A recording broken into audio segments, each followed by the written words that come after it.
Good morning, everyone. Thank you very much for watching. So today I'm going to talk about building your business, getting to the next level, and basically talk about, are you stuck? So I have a lot of agents over the years are just get stuck, and they just want to know what can they do to get to the next level, especially with over the last several years, the growing number of teams.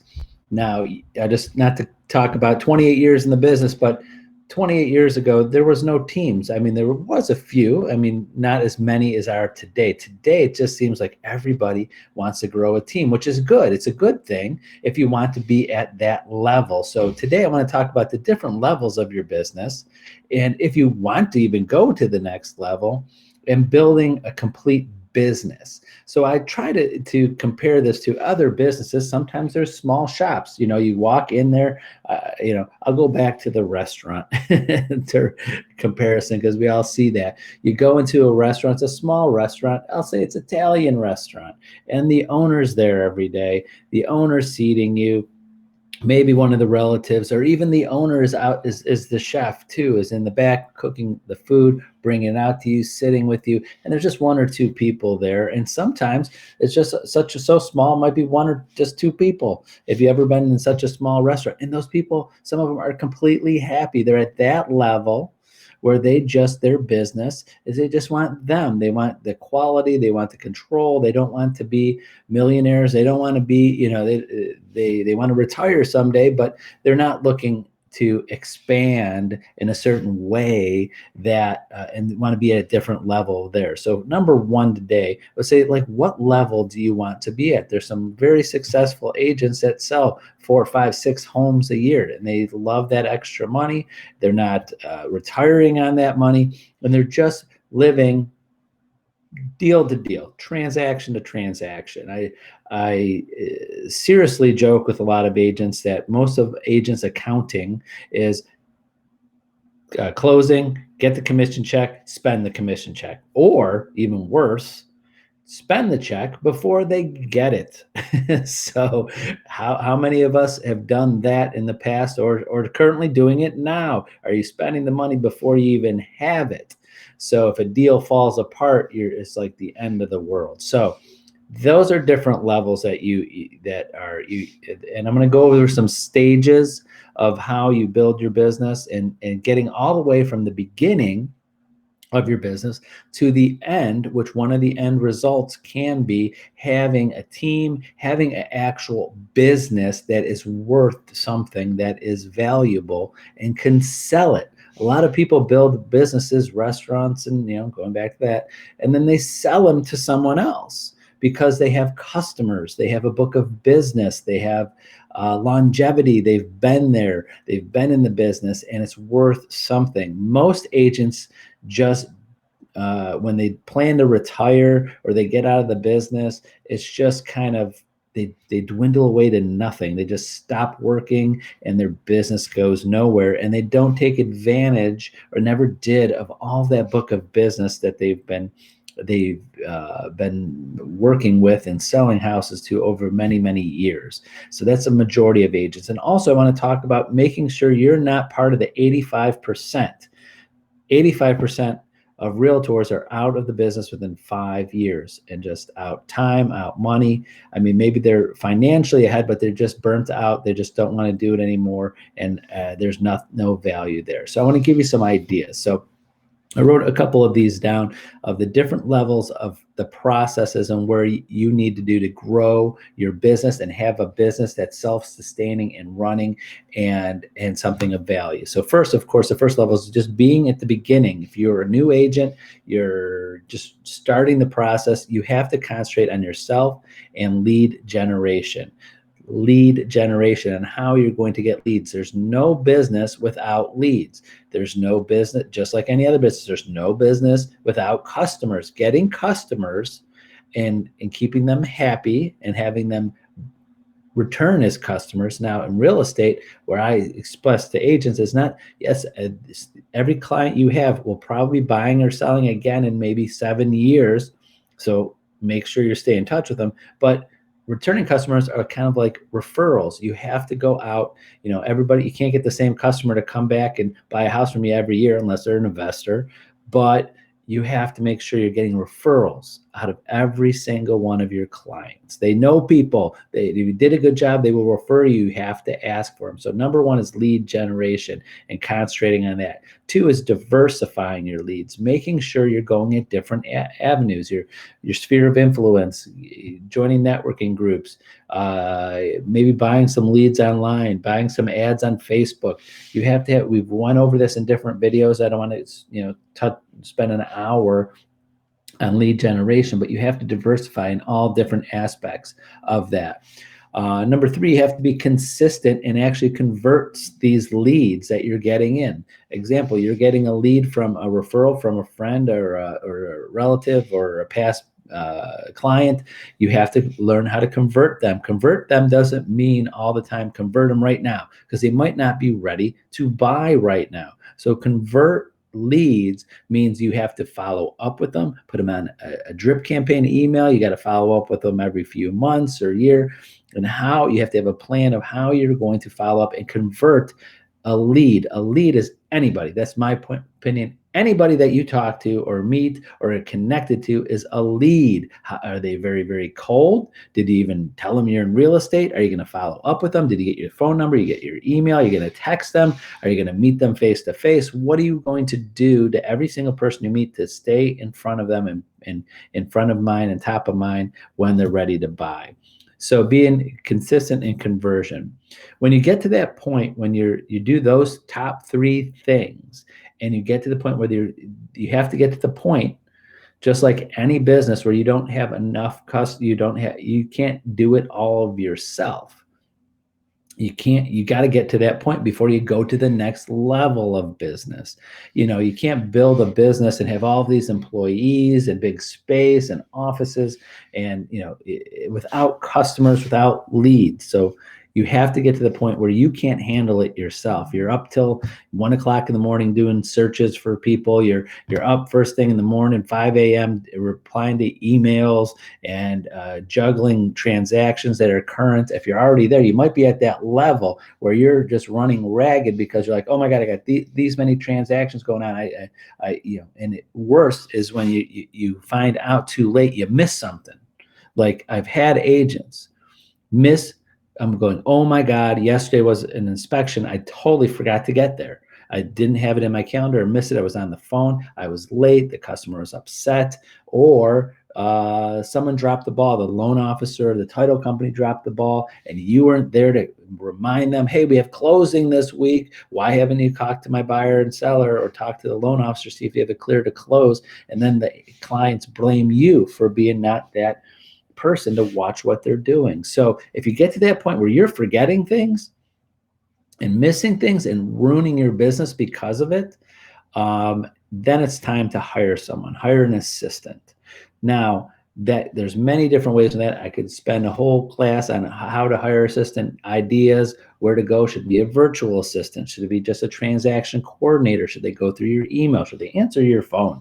So there's so many different ways, but I'm happy to go over those ideas because again, 28 years in the business, I've seen agents grow in the things that they've done to succeed with that. So hiring an assistant, that's the next level that you got to think about. So are you there now?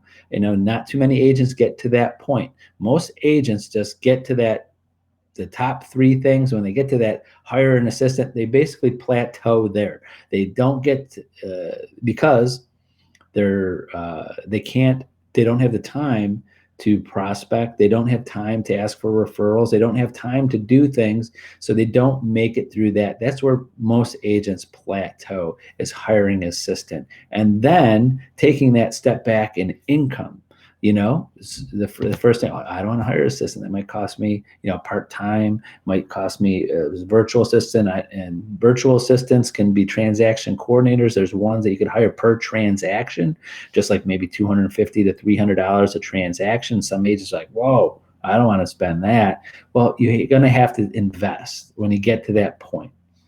Next is thinking about growing a team. Growing a team. It could be you'd have so many leads And I will stress this so much, and there's people that think differently, and I totally understand that, and they have other things. Growing a team, you have to be the rainmaker. I love that term. It's been around forever. Rainmaker means you're bringing in the leads. You're being the head of the team. You can't grow a team, in my opinion, without generating leads for these people.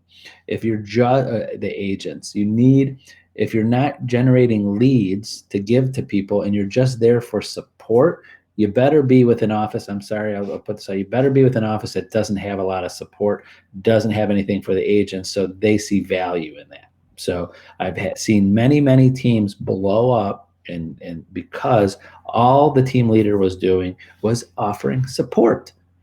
That's what the office is for. So in my opinion, those type of teams that is all about support and coaching and mentoring and all that, and that's their main function as a team, and that's the value they're giving their team, then they're with a, I'll just come out and say it, they're very with a very poor office in regards to coaching, training, and mentoring all of their agents and supporting their agents. So the agents actually think they need a team for that.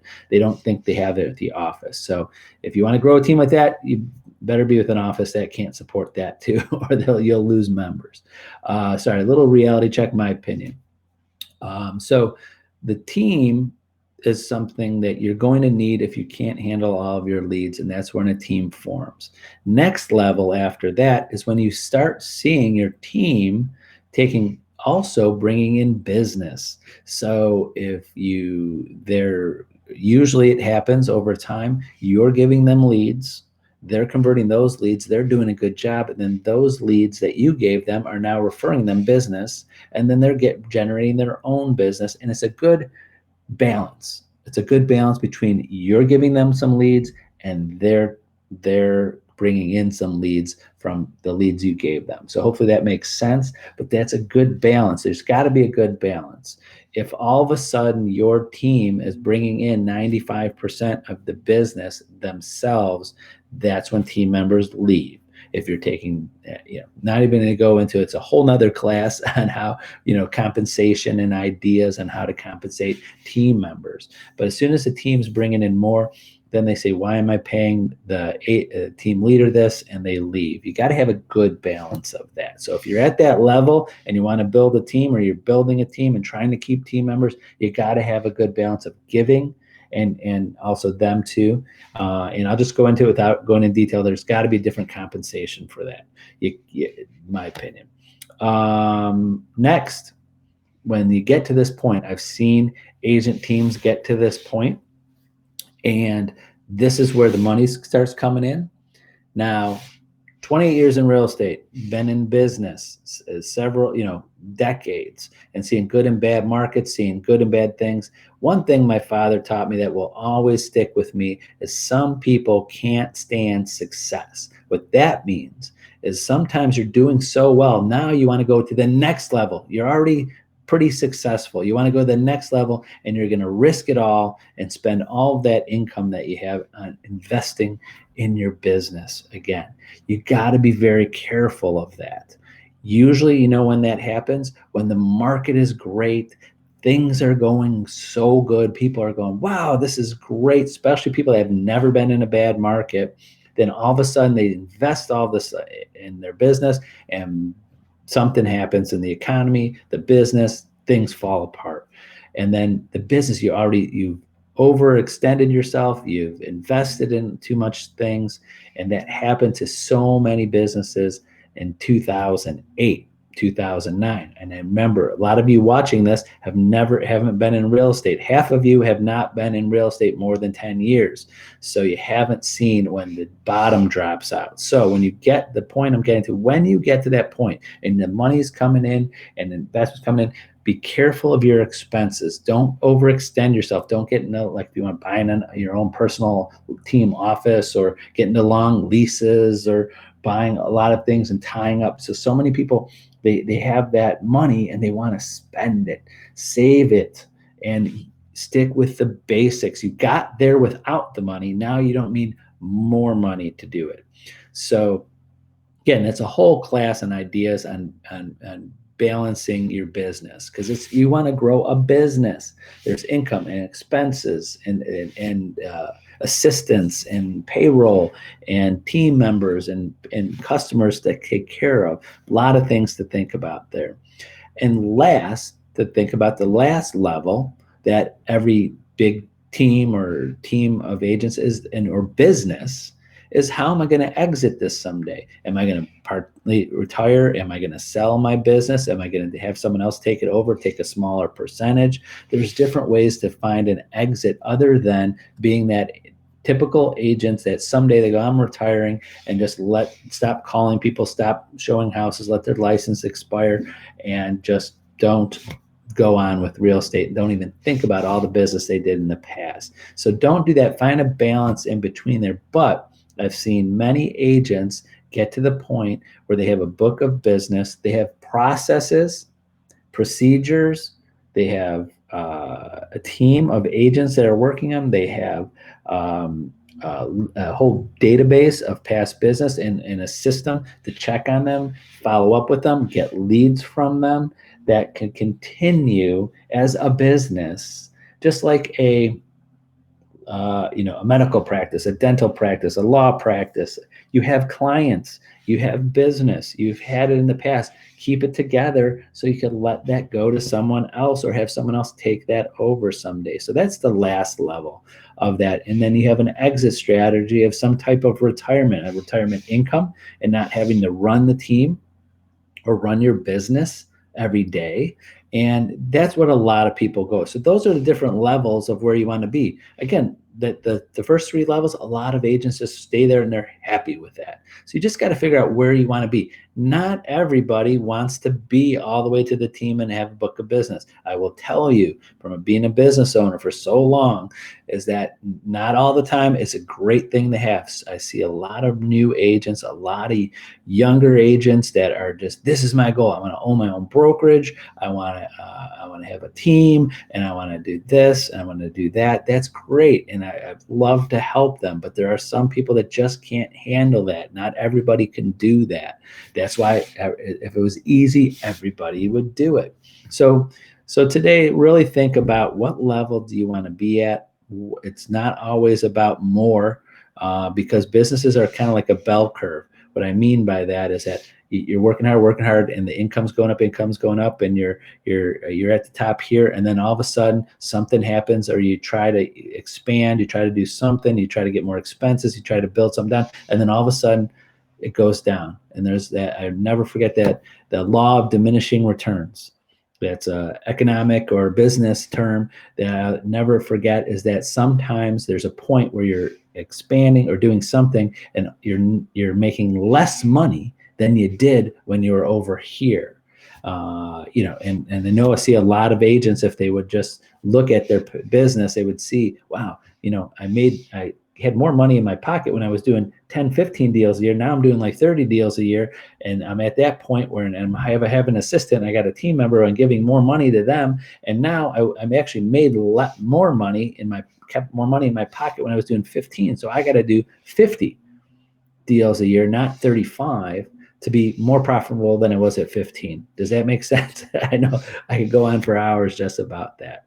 So lastly, I'll give you a couple things to think about. You got to be honest with yourself. You got to have a plan.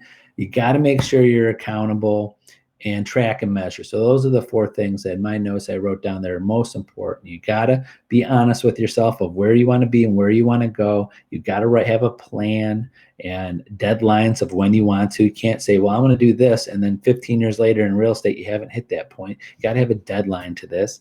Accountability, you got to make sure you're accountable to get to those levels of lead generation, prospecting. Make yourself accountable, and track. You got to track everything. You got to track every lead, where it came from. Is it worth staying in? Where, who the referrals? You'll find out that, wow, some of your business is coming from referrals that are coming from past clients. You got to go after those clients more often, or connect with them. So every lead, you should know where it comes from. And especially, I see this as a team sometimes lose focus on that. what I mean by that is they have team members out there selling houses, listing and selling, and they just see the sales. They don't know where they come from. They're not, as a team, they're not watching. So when if that team member ever leaves, they take their book of business with them, and now the team doesn't have that book of business. So as a team, again, whole nother class on that, on what you should do with all leads from team members. And are you just being like helping other team members grow their future business and have their own team? I've seen that many a times, and it's not fun for the team member or team leader that's helping all of their team members just continue to grow, and then they just split off and build their own team. There's a lot of value. You got to make sure that's there so those team members don't want to do that and feel needed and part of the team and want to stay on the team. So sorry, I went off a little bit of tangent there. So hopefully these things give you something to think about, what level you are on now, what level you want to be on. And it really comes back to where you're happy, your sweet spot of sales and income where you want to be. Could be totally on your own, which most agents are, just totally on their own. I know lots of great, successful single agents that do it by themselves and are very successful and very happy. And I see a lot of agents that are growing teams and they're doing it the right way. And I can see them becoming very, very successful and continue to be successful, have something to sell to someone someday. So that's it for today. Have a great Thursday, and we'll see you tomorrow at 11. Bye-bye.